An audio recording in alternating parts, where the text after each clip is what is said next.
परम कृपाळु परब्रह्म परमात्मा भगवान श्री कृष्णचंद्र एमनी वाणी रूप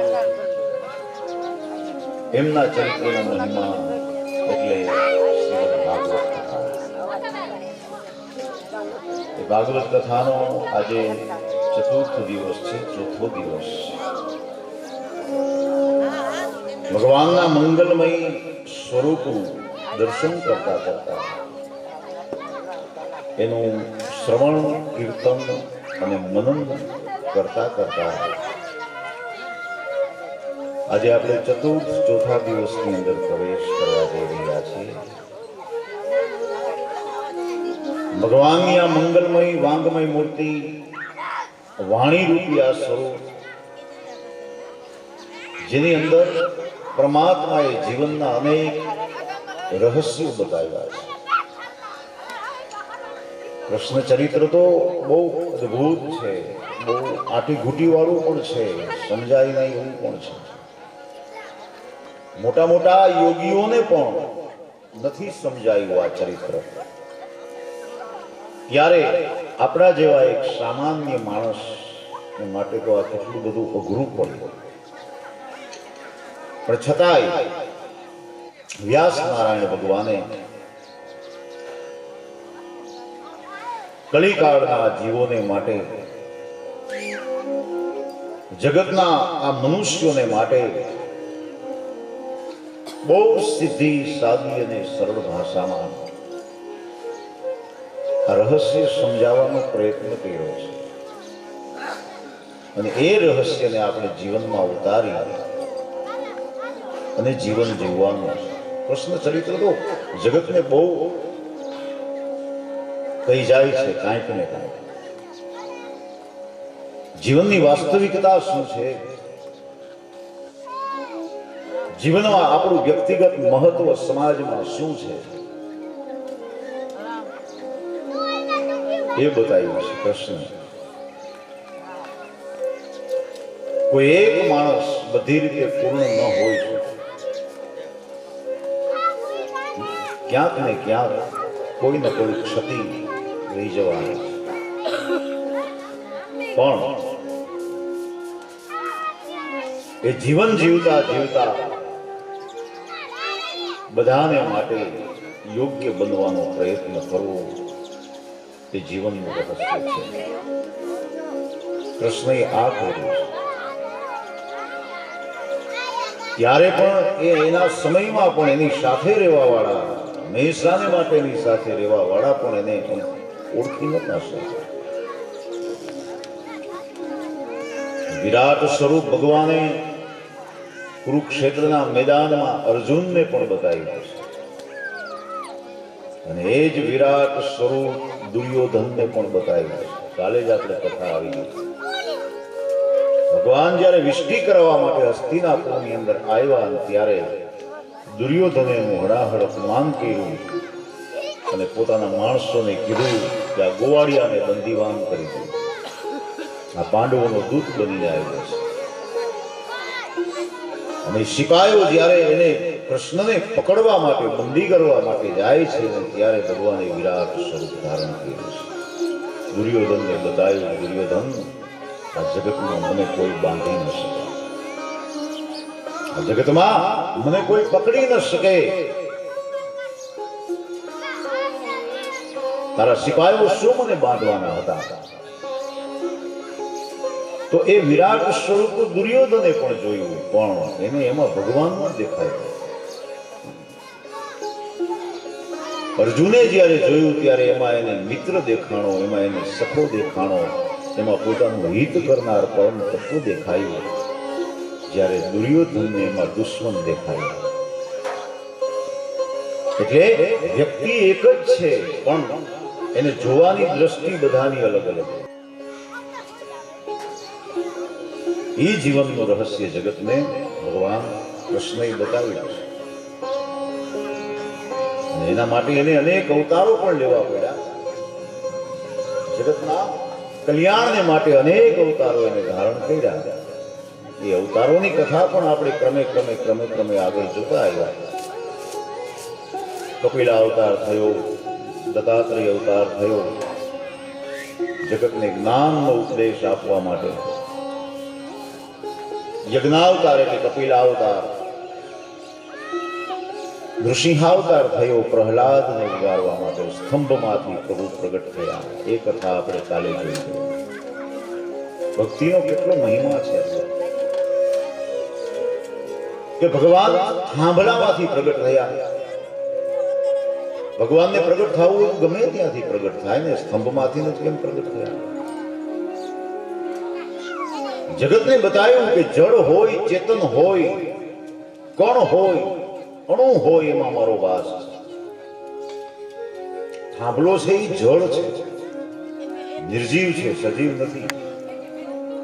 એટલે ભગવાને જગતને બતાવ્યું કે માત્ર સજીવમાં જ હું છું એવું નથી, નિર્જીવમાં પણ મારો વાસ છે. કણે કણમાં હું વસું છું.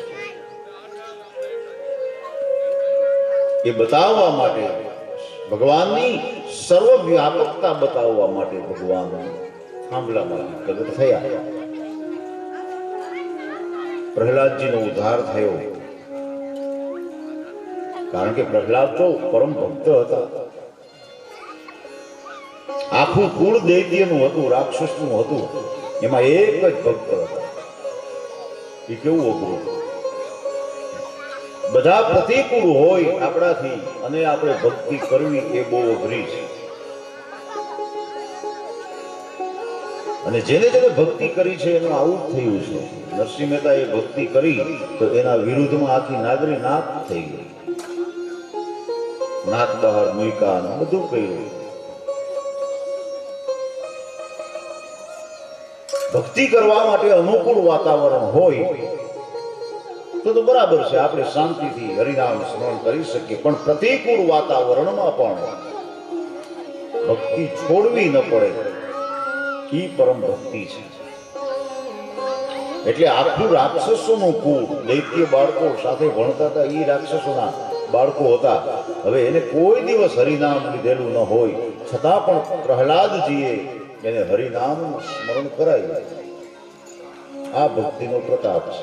જે ભક્તિ કરે છે એના સંગમાં કોઈ જો આવે તો એને પણ ભક્તિનો રંગ લાગે. એ વૈષ્ણવી ભક્તિ છે, પુષ્ટિ ભક્તિ છે.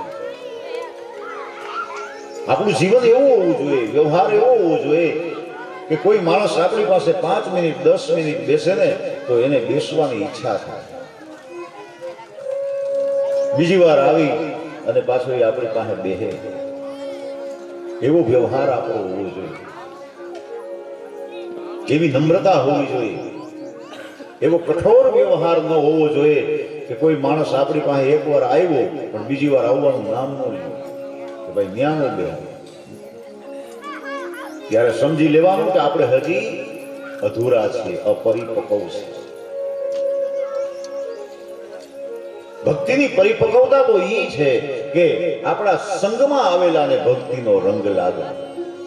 એ પુષ્ટિ ભક્તિ, કૃપા માર્ગ, કૃપા દ્રષ્ટિ.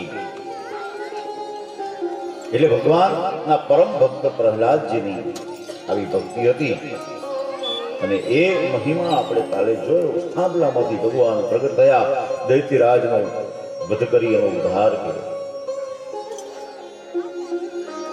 ભગવાન અસુરોને મારે છે પણ એને ગતિ પાછી આપે છે, દિવ્ય ગતિ. ભગવાનમાં ભેદ નથી. કોઈને એમ લાગે કે ભગવાન ભેદ કરે છે, એના ભક્તોને બચાવે છે અને અસુરોને મારે છે. આવી ભેદ દ્રષ્ટિ નહીં, ભેદ દ્રષ્ટિ નથી. ભગવાન અસુરોને નથી મારતા, પણ એના અંદર રહેલી જે આસુરી વૃત્તિ છે, એનો જે સ્વભાવ છે, એને ભગવાન મારે છે.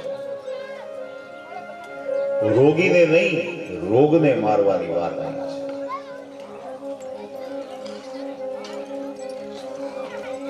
માં તો ક્ષમતા છે. ભક્તને જેમ દિવ્ય પદ આપે છે એમ અસુરોને પણ દિવ્ય ગતિ આપે છે ભગવાન. મારીને પણ એને દિવ્ય ધામની અંદર પહોંચાડે છે.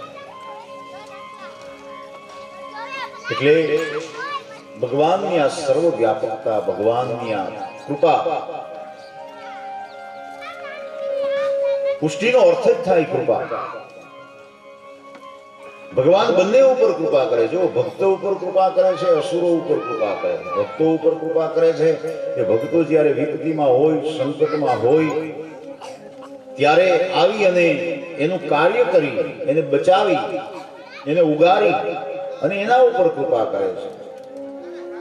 જ્યારે અસુરોનો વધ કરી ભગવાન, એ અસુરો પણ આસુરી વૃત્તિ ઉપર પણ કૃપા કરે છે. એને દિવ્ય પદ આપે છે, દિવ્ય ગતિ આપે છે. એટલે ભગવાન કપટી નથી. ભગવાનને બધા સારા, બધા સમાન. એને ભક્તો હોય તો ભલે, અસુર હોય તો ભલે, બધાની સાથે સમાન વ્યવહાર છે. આ તો એનામાં રહેલી આસુરી વૃત્તિનો નાશ કરનાર પરમ તત્વ છે. વાસના લીલા, સપ્તમ સ્કંધમાં વાસના લીલાની કથા. 3 પ્રકારની વાસનાઓ. વાસના એટલે ઈચ્છા. અસુરોની અસદ વાસના છે, ભક્તોની સદ વાસના છે, અને જગતના તમામ સામાન્ય જે માણસો છે એની બધાની મિશ્ર વાસના. ભગવાને વાસનાને મારી છે, અસુરને નહીં. વાસના વાસનાથી જ મરે.